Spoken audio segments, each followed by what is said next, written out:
Boa noite a todos. Vocês têm medo? Estão com medo do que está acontecendo? Tem medo de vocês mesmos? O que mais assusta? E o que ele pode ocasionar na gente? O Evangelho é um tratado e é um compêndio de psiquiatria, é um compêndio de psicologia, é um compêndio de comportamento. Nele a gente pode sempre perceber como Jesus lida com as nossas emoções, nos convidando a mudar o estágio que a gente se encontra para um estágio maior. Há sempre um convite para a gente avançar. Existe na sociedade humana vários parâmetros que a gente usa para criar uma identidade, para dizer quem a gente é, como é que a gente se sente. Quando alguém pergunta para a gente quem é você, a gente geralmente vai definir quem é você através de algum parâmetro. Muitas vezes é a profissão, eu sou professor. Muitas vezes é a forma como vem a gente em casa. E esses parâmetros exteriores todos, eles podem ou não estar em concordância com os nossos parâmetros interiores. Dentro do Evangelho, a gente sempre percebe que os personagens que Jesus encontra, todos muito parecidos conosco, todos, a gente sempre se identifica com eles, com as características mais de um do que de outro, mas a gente, quando não se identifica, pensa em alguém que a gente ama, que parece com aquele personagem. É como se aqueles muitos seres que se aproximaram de Jesus fossem representações dos arquétipos psicológicos de todos nós, que continuaria existindo ao longo da história humana, em busca de se melhorar. Ele sempre encontra alguém que está num estágio e que tem vontade de dar um passo à frente, mas tem medo. E muitas vezes esse medo paralisa esse avanço. Os vários personagens que vai de Zaqueu, da mulher adúltera, da samaritana, de todos os personagens, inclusive dos próprios discípulos que, convivendo mais com Jesus, de certa forma, vivem num intensivo tratamento emocional de suas angústias, o tempo inteiro provocados pelo Mestre para dar um passo adiante.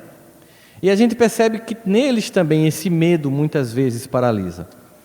Acontece que os medos, eles são frutos não é fruto de um comportamento que é dado, a gente já nasce com ele pronto.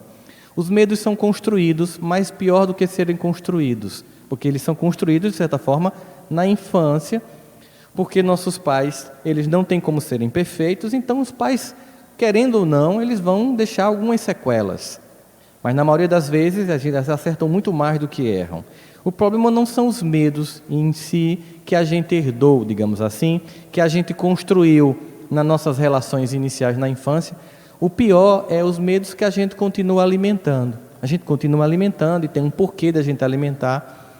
Então hoje a gente vai trabalhar um pouco sobre essa temática, fazendo referência à parábola dos talentos, descrita no Evangelho de Mateus, no capítulo 25, especialmente no verso 25, em que aquele servo que recebe um talento e o esconde, ele vai se justificar. A gente sabe que diante de nossos problemas, a gente tem duas características básicas de fuga. Ou a gente se justifica, ou a gente se culpa.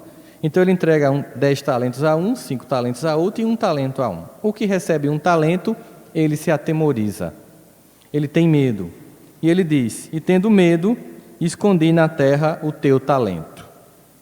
E essa parábola ela vai versar sobre o desperdício que o medo provoca na alma humana. Esse medo faz com que esse indivíduo crie algumas justificativas. Por exemplo, ele vai dizer que ele recebeu menos. Então, eu tenho menos para dar. Não cobre de mim, por exemplo, o meu irmão é mais estudioso do que eu, então não me cobre que eu seja estudioso, porque ele é mais que eu. O meu colega, ele é mais capaz do que eu, ele é mais ativo do que eu, então não me cobre.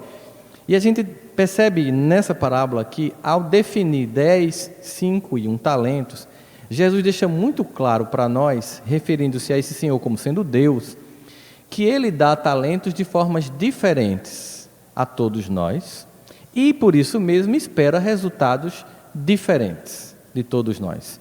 Ele jamais espera que alguém que recebeu 10 e que deve multiplicar em 100, que alguém que recebeu 1 torne aquilo em 100. Embora ele saiba que se a gente quiser, a gente pode transformar 1 em 1000. Porque é dado algo inicial. É sempre que todos nós temos algo. Mas acontece que nas comparações que nós fazemos com os outros, com os nossos projetos infantis de vir a ser, a gente se incomoda por não ter alcançado algum patamar, algum objetivo, e se sente incapaz, se sente inferior, se sente amedrontado, na comparação com os outros, e acha que não pode fazer muito. É um discurso comum quando, por exemplo, a gente procura trabalhador para a casa espírita. É muito comum escutar isso, é muito comum a gente dizer para a gente mesmo isso. Não, quem sou eu? Eu não posso. Eu lembro que uma vez Samuel, que já presidiu a AME aqui de Campina, ele uma vez conversou com Divaldo e disse assim: Divaldo, eu percebi que eu não tenho condição mais de dar palestra no centro. Ele, por quê? Porque eu tenho tanta coisa mal resolvida dentro de mim, eu tenho tanto defeito, tantas sombras, eu não tenho moral para falar. Aí Divaldo disse: ô Samuel, como se costuma limpar um cano sujo? Ele disse: botando água limpa. Ele disse: então assim é o trabalho com Jesus. Nós todos temos problemas, mas se a gente impedir que o fluxo do trabalho haja por si, a gente vai estar sempre com a lama podre. Então deixa o cano passar água limpa, em algum momento vai ficando mais cristalino. Então essa informação do Divaldo foi interessante, e ela vai muito ao encontro da parábola dos talentos, porque não importa o que a gente tenha. Geralmente, quando a gente não quer servir, a gente usa muitas desculpas. Às vezes é essa: eu não tenho o talento de fulano, eu não tenho a capacidade, eu não tenho a beleza, eu não tenho o poder, eu não tenho o dinheiro. Então a gente usa um monte de justificativas na comparação com os outros para dizer que a gente ou não tem ou é muito pequenininho, que não pode fazer muita coisa com aquilo. E a parábola deixa muito claro que não é uma questão de quantidade que está em jogo. Não é o quanto você pode devolver daquilo que você recebe de Deus. É sua disposição de viver a lei do trabalho. É a sua disposição de não ser ocioso. Na verdade, o que acontece é que Jesus não aceita servos ociosos. Essa é que é a grande verdade. Ele não nos capacita para que a gente fique inerte. E essas competências é a primeira tarefa a se descobrir. Muita gente diz assim: eu queria tanto fazer uma regressão. Se eu soubesse o que eu fiz na outra vida, eu ia entender por que eu estou passando essas coisas, ficaria mais fácil para mim. Essa justificativa muita gente tem. É sempre bom lembrar o seguinte, que o esquecimento do passado é uma bênção fantástica. Porque, a bem da verdade, as pessoas que têm experiência de lembrar o passado, eu tenho amigos pessoais que têm, eu já tive algumas pequenas experiências, nunca foram boas. Apesar de muita gente pegar aquelas revistinhas e pensar que foi Cleópatra, que foi algum rei, alguma princesa, alguma rainha, a maior parte de nós foi pessoas comuns e cometeu erros bem graves. Então esse esquecimento é justamente para que a gente possa meio que zerar e começar de novo. Então, se você fica pensando: mas eu entenderia melhor a minha missão, talvez a definição de missão seja algo, primeiro, para a gente pensar, para entender como o medo pode atrapalhar a missão. O que seria uma missão? Primeiro, dizer que missão não é uma coisa que só os espíritos missionários, que assim intitulados na escala da evolução dos espíritos, têm. Esses têm uma missão muito clara. E geralmente a missão dos espíritos missionários é, de algum modo, ajudar de forma muito marcante na evolução da humanidade no coletivo, seja na arte, seja na política, seja na cultura, seja no campo da fé. Essas pessoas vivem para mudar o status quo de uma comunidade, de uma sociedade. Esses espíritos são facilmente identificáveis. Nós, a maioria de nós, não estamos nessa categoria, mas nós temos todos missões pessoais. Todos nós temos tarefas a executar. Mas, basicamente, todas as tarefas, elas se resumem a uma coisa, que é servir. Servir significa sair do próprio ego infantil que chora as dores e, apesar de continuar com as dores, porque nós sofremos, servir. Apesar dos joelhos desconjuntados, como diz Emmanuel, servir. Apesar das mãos calejadas, servir. Então, nesse sentido, todos sabemos a missão. A missão básica é servir. Como?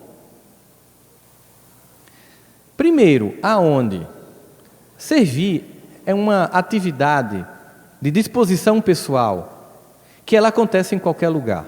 Nós sabemos, por exemplo, que um dos lugares em que a gente começa a exercitar essa tarefa de servir, como um exercício mesmo, para aprender, e a partir daquele ambiente primário, nós construirmos capacidade de servir fora desse ambiente primário, é a família, que a gente vai chamar de grupo primário.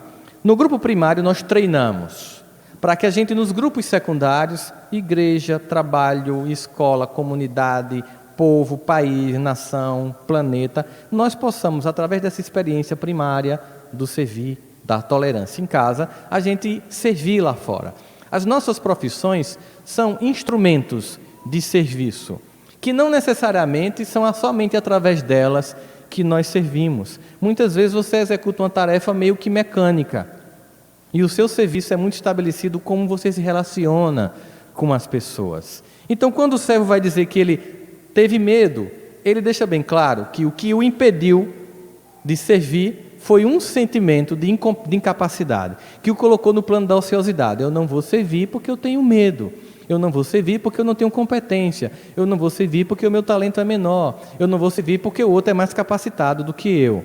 Aconteceu um evento em 1978 nos Estados Unidos, que ficou famoso no estudo de omissão, na psicologia de omissão. Aconteceu que uma jovem no Queens, em Nova York, ela começou a ser esfaqueada. Quando ela começou a ser esfaqueada, ela começou a gritar. No que ela começou a gritar, as pessoas começaram a acender as janelas e dizer: deixe ela, eu vou chamar a polícia.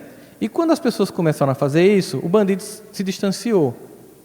Depois de um tempo, as pessoas começaram a desligar a janela, já que havia tido silêncio, e ele volta e continua a esfaquear a jovem.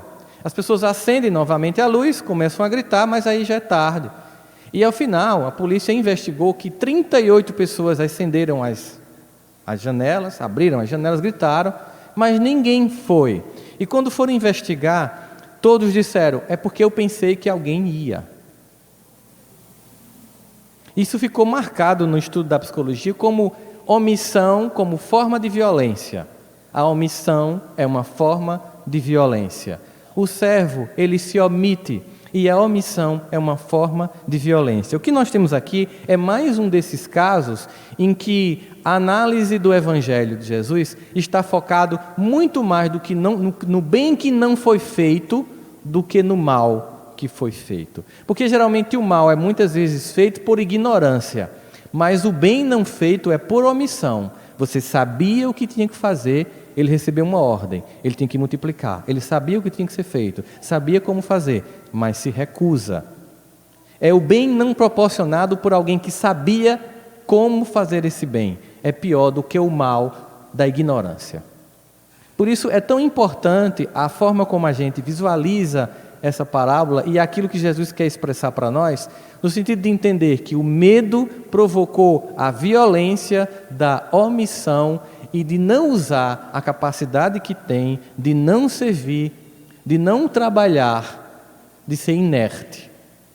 Entrando muito naquela perspectiva que o próprio Jesus também nos diz sobre que seja teu sim, sim, teu não, não, porque tudo que vem depois disso é obra do maligno. Tenha uma posição e haja nessa posição. E ao mesmo tempo no Apocalipse de João, quando ele vai dizer: porque não és nem quente nem frio, hei de vomitar-te. Aqui nós temos alguém que não é nem quente nem frio. Aqui nós temos alguém que é morno, alguém que não acredita em si, alguém que se acha incapaz, alguém que se justifica, alguém que só lamenta, alguém que só chora. E o que acontece com isso? Além dele ter se omitido, além dele não ter agido no bem que podia e sabia como fazer, por isso mesmo ele é punido e lhe é retirado o talento. É impressionante perceber que a retirada do talento, e a gente sabe que no plano de Deus as punições são nós que buscamos e elas são temporárias e têm um objetivo educativo, nunca de destruir, nunca de maltratar, nunca de humilhar, nunca de diminuir, mas de acordar. O talento é retirado. A nossa liberdade de servir e de agir no bem é um privilégio que nós não podemos abrir mão. É só imaginar o seguinte: o que é alguém, por exemplo, que faz uma cirurgia? Certamente é alguém que usou a faca para destruir vidas e que implora a Deus a condição de poder voltar à terra e construir uma mudança no vetor da atitude. Alguém que fala, por exemplo, é certamente alguém que desencaminhou muitas pessoas e pede para voltar na mesma condição, e Deus permite que você use a mesma potência com um vetor diferenciado. A gente tinha na mesma época, próxima historicamente da Alemanha nazista, Gandhi e Hitler. Eles tinham características muito semelhantes. Eles tinham capacidade de galvanizar as massas em torno de suas ideias. Eles tiveram capacidade de levantar a nação da qual eles faziam parte em torno de suas ideias. A fala era apaixonante de ambos. Eles eram cultuados como uma quase divindade, mas a movimentação, o vetor, a direção era completamente oposta. A todo momento, quando a gente reencarna, há um convite: mudar a direção, dar um passo diferenciado. E nessa visão, não é uma visão infantil de maniqueísmo, você era ruim, agora vai ser bom. Não, você vai avançar, você vai dar um passo à frente, você vai evoluir. Eu lembro de um evento, de ter entrado numa reunião mediúnica, por equívoco, né? Eu ia para uma reunião diferente, eu entrei numa reunião mediúnica, fecharam a porta e eu já estava lá.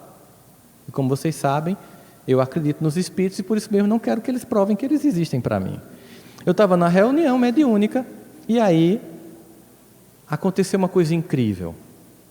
O mentor espiritual da casa começou a conversar com um espírito que vinha perseguindo uma pessoa há muito tempo, provocando um estado de debilidade orgânica muito grave. A pessoa estava doente há muitos anos, sem que descobrisse nenhum diagnóstico preciso que pudesse começar, a partir de uma anamnese precisa, um evento de cura da pessoa. E durante a conversa, o chamado obsessor, que nada mais é do que alguém que foi machucado e que acredita que não a lei de Deus, mas ele mesmo tem que cobrar, estava perseguindo aquela pessoa, ouvindo o mentor espiritual da casa, evangelizando aquela alma.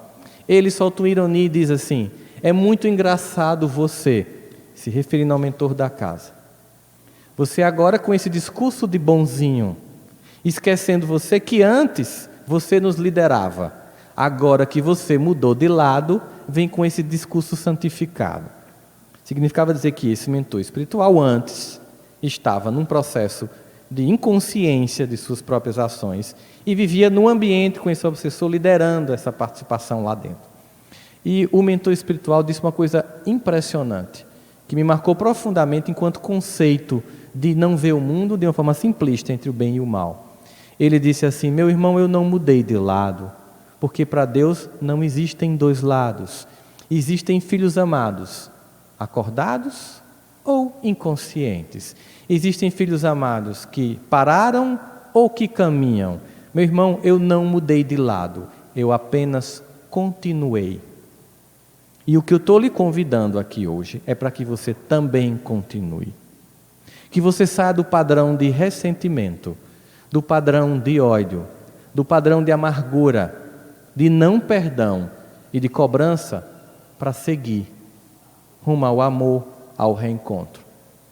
A partir dali, eu percebi que a visão que eles têm de nós é uma visão não de que a gente é bonzinho ou de que a gente é ruim, é a visão de que nós temos um compromisso contínuo de avançar, de continuar, de ir para um patamar diferente da conduta anterior. Mulher, cadê os teus acusadores? Não estão aqui, Senhor. Todos se foram. Eu também não te acuso. Continua, vais e não voltes a pecar. Muda o patamar, avança, continua, se desenvolve. Para isso, o medo não pode existir. Porque o medo nos dá uma sensação de vergonha. A vergonha nos dá uma sensação de impossibilidade, nos convencendo de que nós não somos capazes. E esse é o maior processo de autoobsessão que existe. É desenvolver uma sensação de que nós não podemos mudar o estado das coisas. A essa percepção, porque tem hora que de fato a gente não vê luz do fim do túnel na vida da gente, tem hora que a gente olha assim e diz assim: todos os recursos que eu dispunha, eu usei, nenhum deles foi suficiente e agora eu não vejo solução. É impressionante.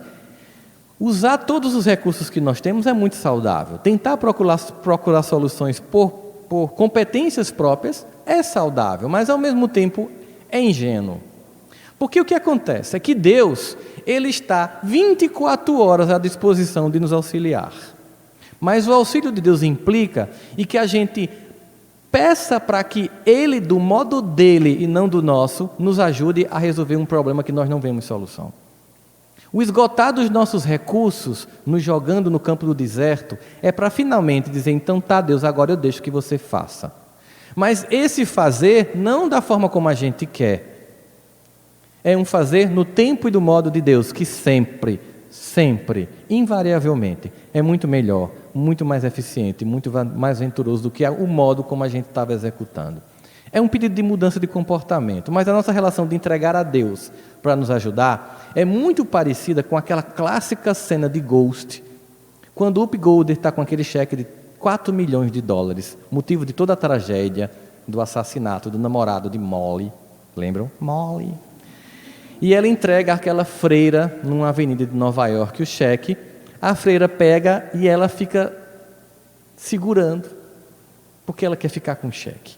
É mais ou menos esse movimento que a gente faz com Deus. A gente finalmente cansa, a gente finalmente esgota-se, a gente finalmente desiste. A gente, Deus, por favor, agora me ajude.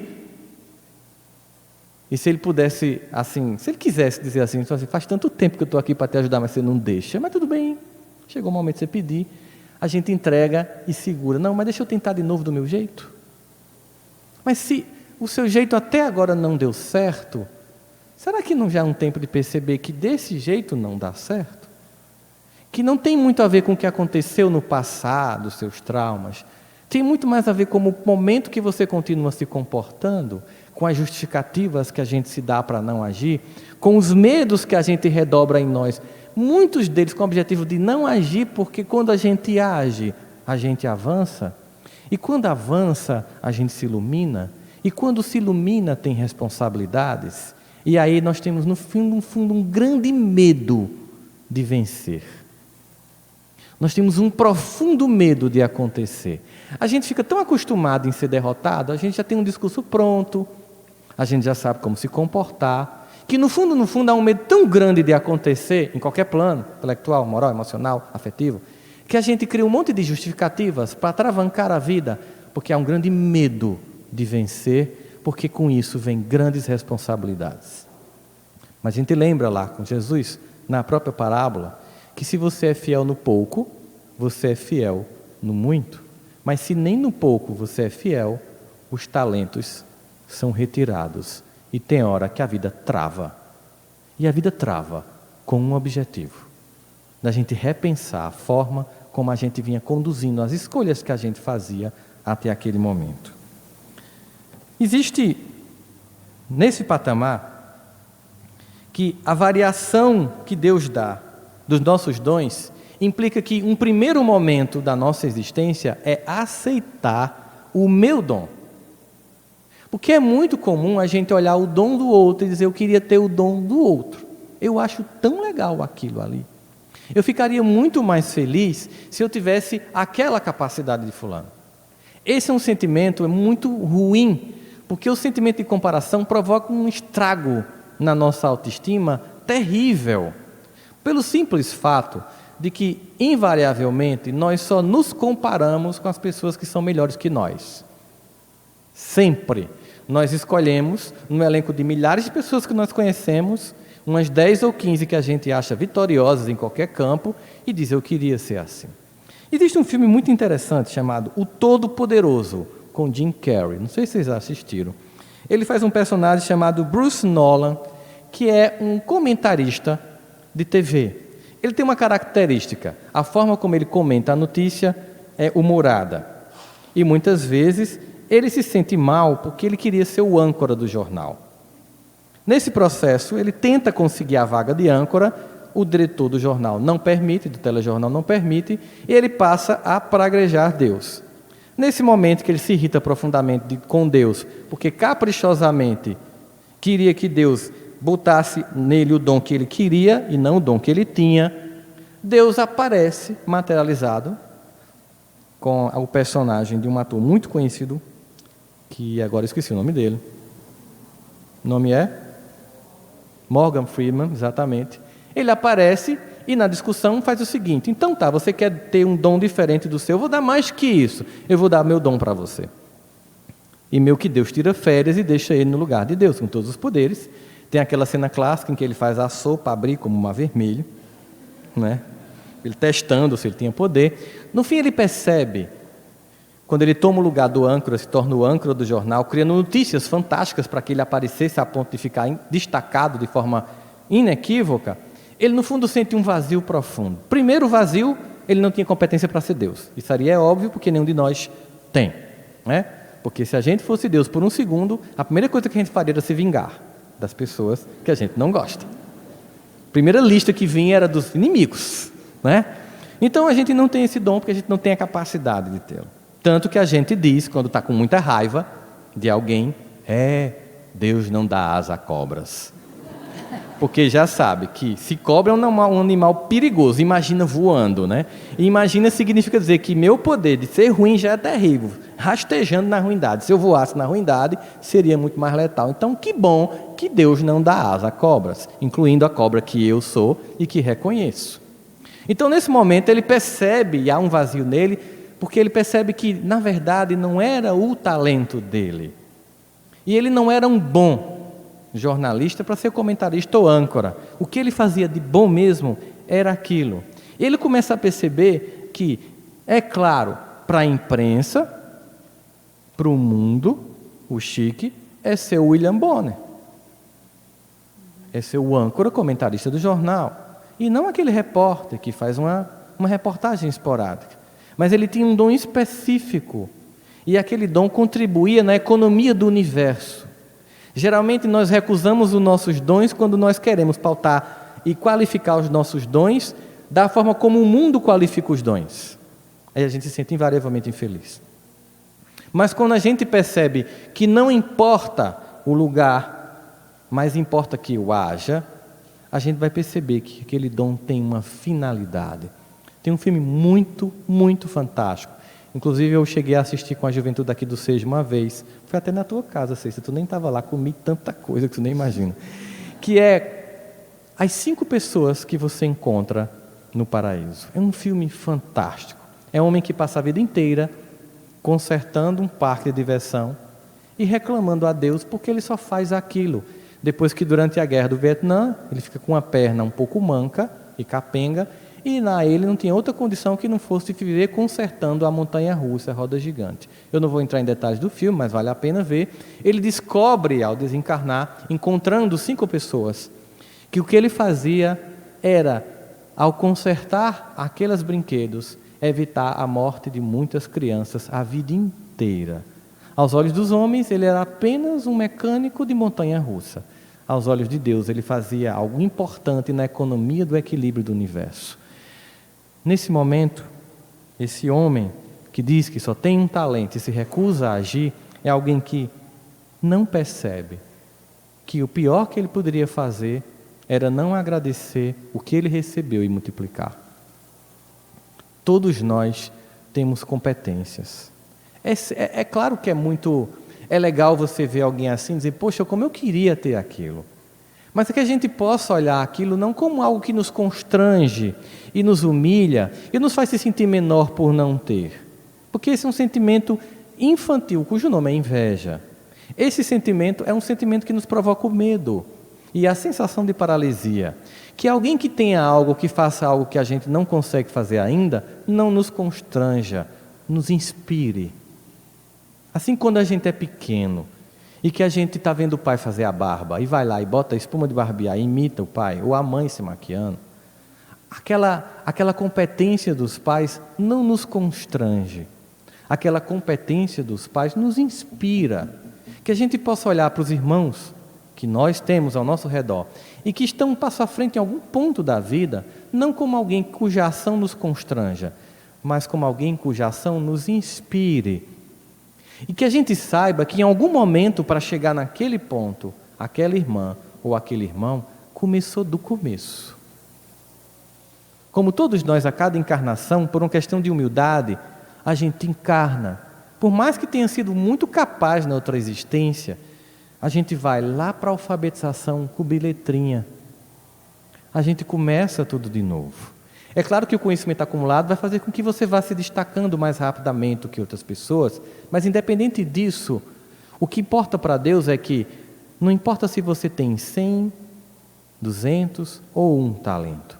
É que você use. É que você haja.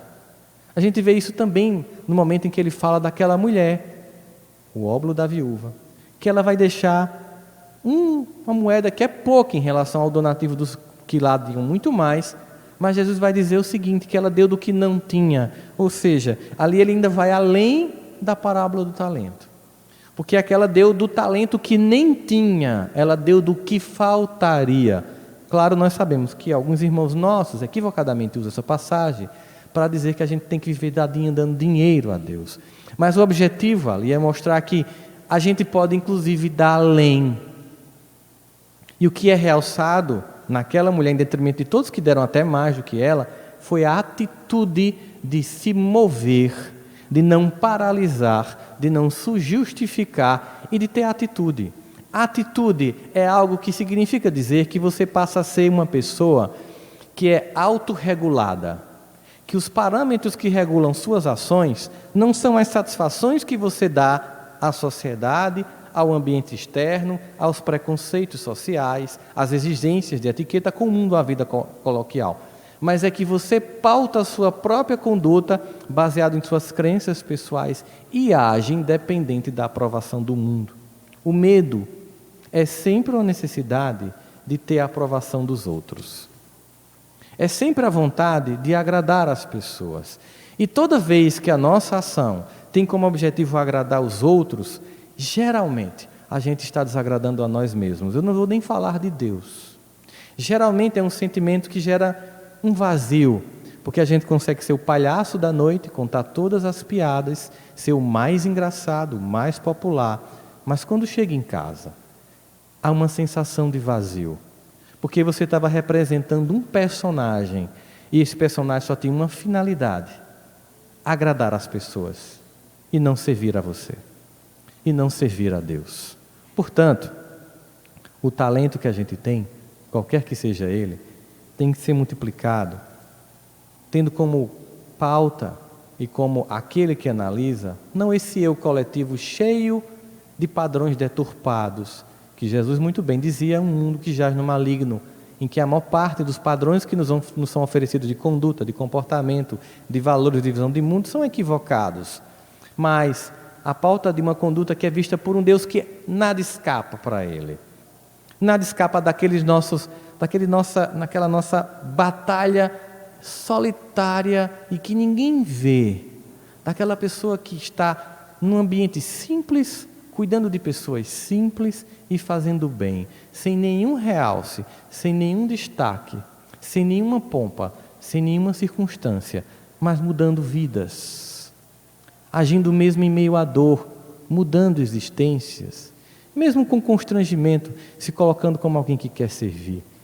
Muitos vão estar com todos os louros que a gente viu aqui na leitura que Seixas fez, que Roma realçava a cabeça dos vitoriosos com flores. Os padrões de Roma era o realçar, o do Cristo era de outra ordem. É sempre pensar a quem eu quero dar satisfações, a quem eu quero chamar a atenção. Por isso não se pode servir a dois senhores. Se eu quiser agradar o mundo, eu vou desagradar a Deus. Toda vez que eu desagrado a Deus, eu vou desagradar a mim. Porque como eu sou imagem e semelhança desse Deus, em mim há uma essência profunda desse Deus, há uma necessidade de reverberar em mim esse Deus. E esse Deus mandou um modelo para que eu siga. E esse modelo teve um único comportamento padrão durante toda a sua existência, mostrando a estabilidade de comportamento de Jesus, que era de servir.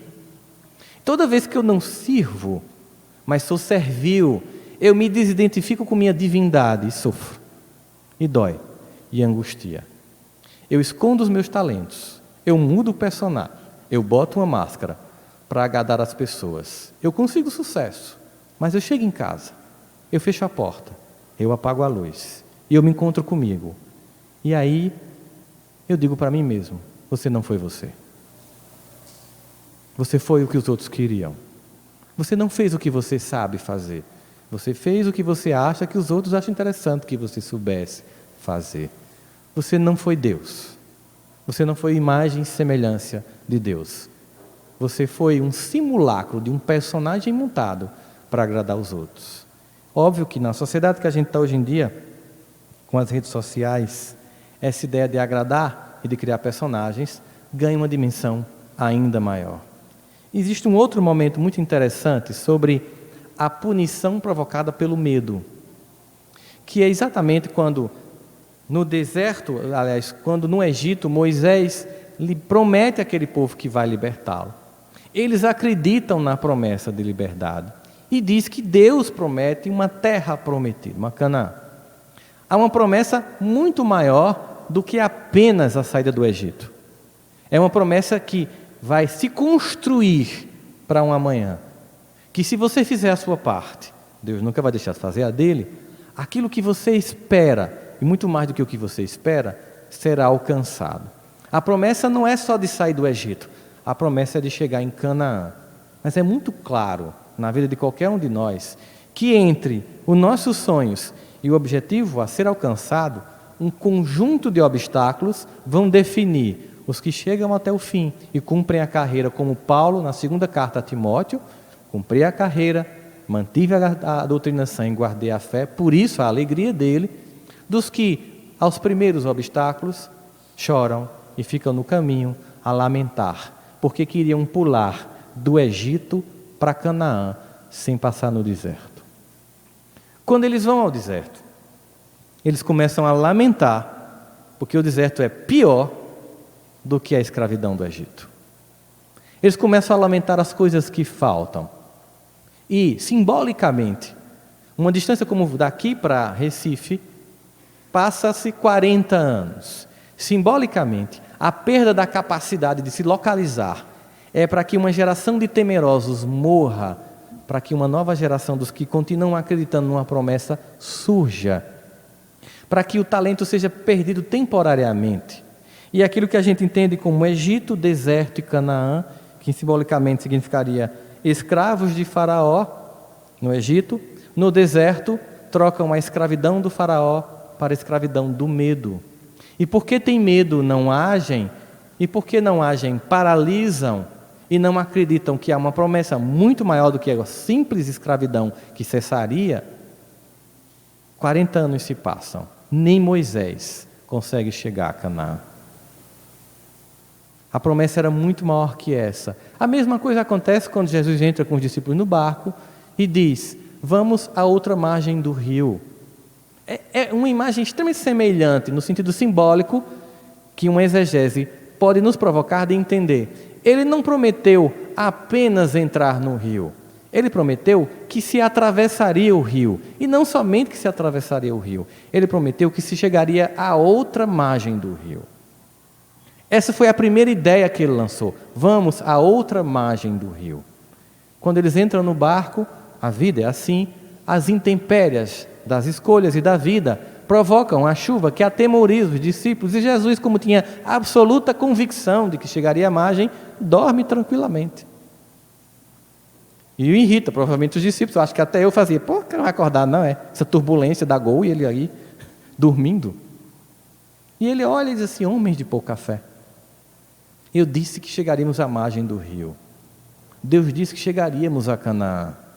Ele disse que um talento viraria mais talentos. Mas o medo, a angústia, as desculpas nos paralisam.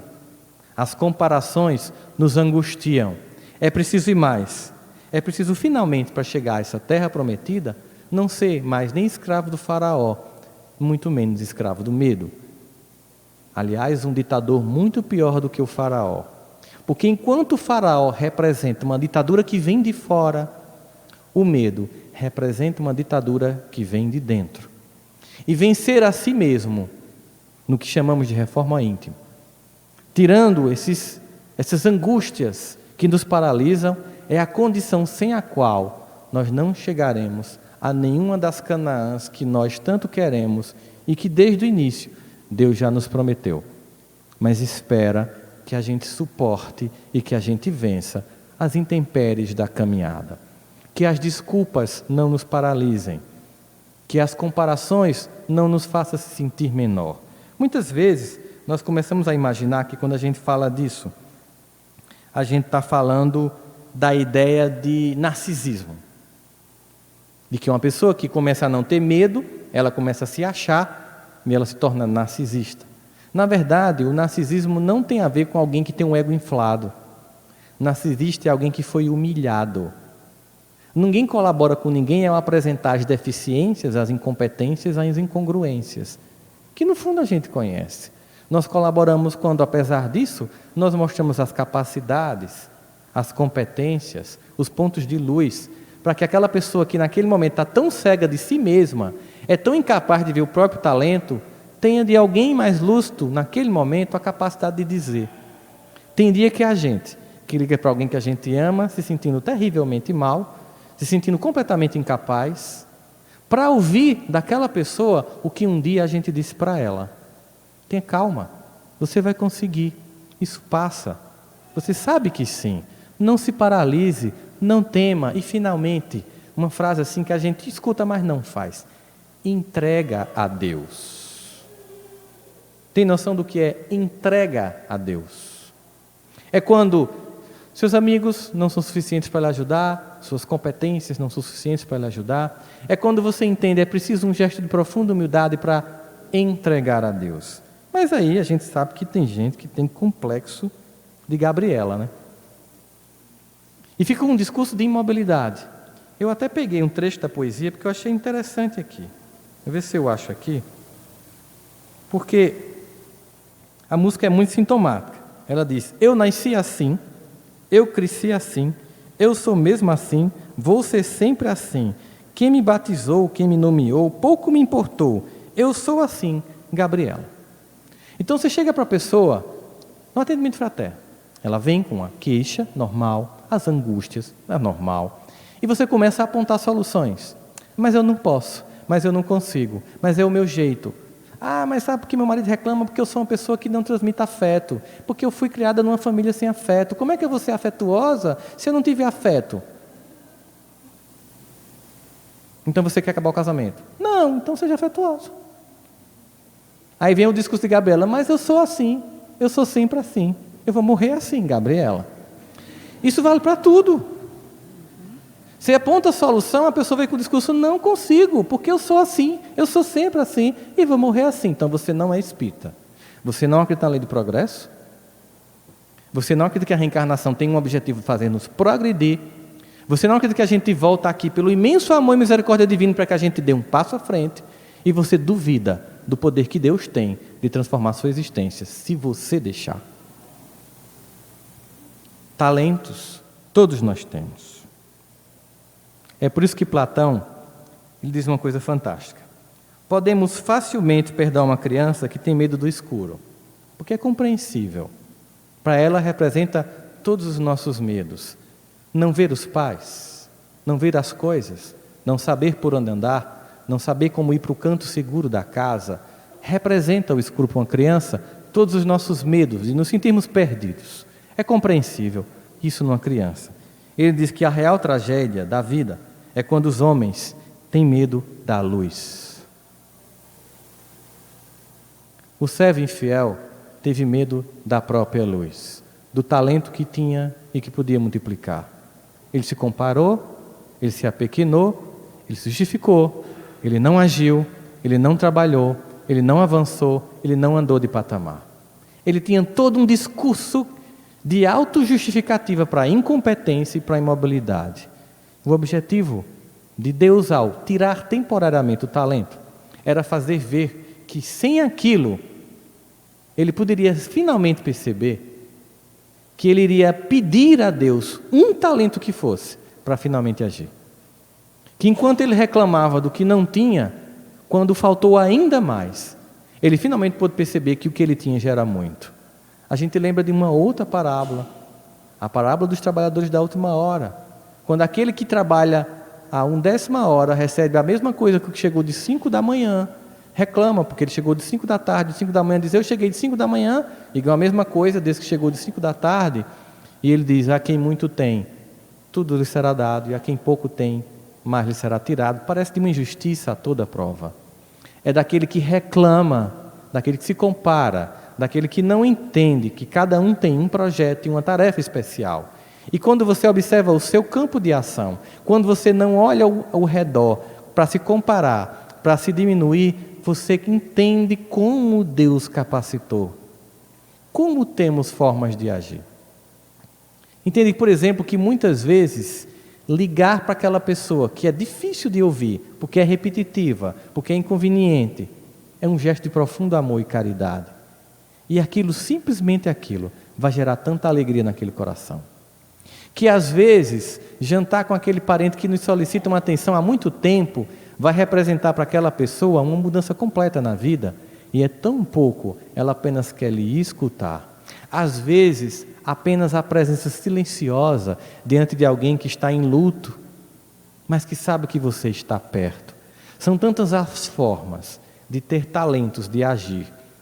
E sempre que a gente acha que tem que fazer alguma coisa extraordinária, no fundo é uma justificativa para dizer para nós mesmos: eu só tenho um talento, eu escondi. Eu acho que nenhum de nós que eu vi aqui a palavra servo infiel. Dói a ideia de ser infiel, a ideia de não ter compromisso, a ideia de ter cumprido a minha parte, a ideia de ser infiel é muito doloroso. E, sobretudo, ser infiel com Deus. De ter recebido potências para fazer e para acontecer e para agir, mas porque se comparou, porque se apequenou, porque se justificou, não agiu, não colaborou, porque teve medo da própria luz.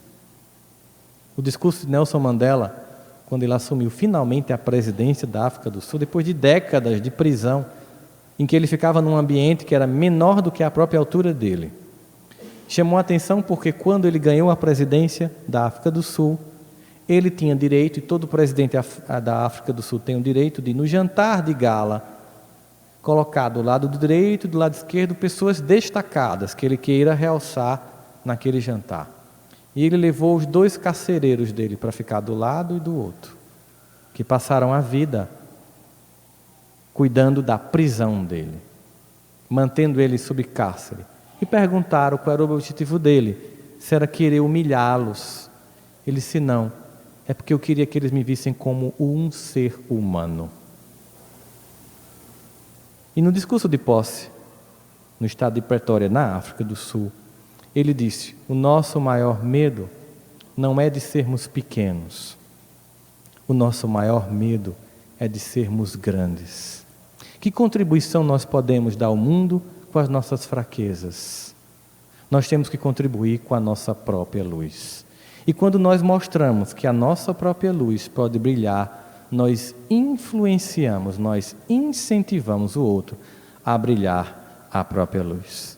Jesus já enxergava isso em todos nós, que tínhamos um potencial de luz, que éramos o sal da terra, que éramos a luz do mundo. Ele enxerga uma potência impressionante em nós, mas a gente se sabota, a gente se apequena, a gente se acha incapaz. No mundo como o de hoje, em que a angústia, os desequilíbrios morais, políticos, econômicos, as calamidades de saúde, as transições de todas as ordens, mostrando um ambiente de profunda ebulição, nos conclama a não sermos o servo que esconde, que teme, que se fraqueja e que não age e que é omisso. Nós somos convidados, como trabalhadores da última hora, para finalmente, nesta existência, agir. Não ocupando o lugar do outro, ocupando o seu lugar no mundo. Deus não nos deu apenas uma identidade genética única, um polegar que tem uma imagem única, uma íris que tem uma imagem única. Ele nos deu uma personalidade única, para que de uma forma única possamos impressionar os que nos cercam com os nossos valores. Se Deus quiséssemos que todos fôssemos iguais, teríamos um mundo robotizado e tedioso. A diversidade que nos compõe para Deus é um grande jardim florido. Por mais bonito que seja um ramalhete de rosas, ele termina sendo tedioso quando comparamos a um campo florido com todos os tons que a natureza pode dar.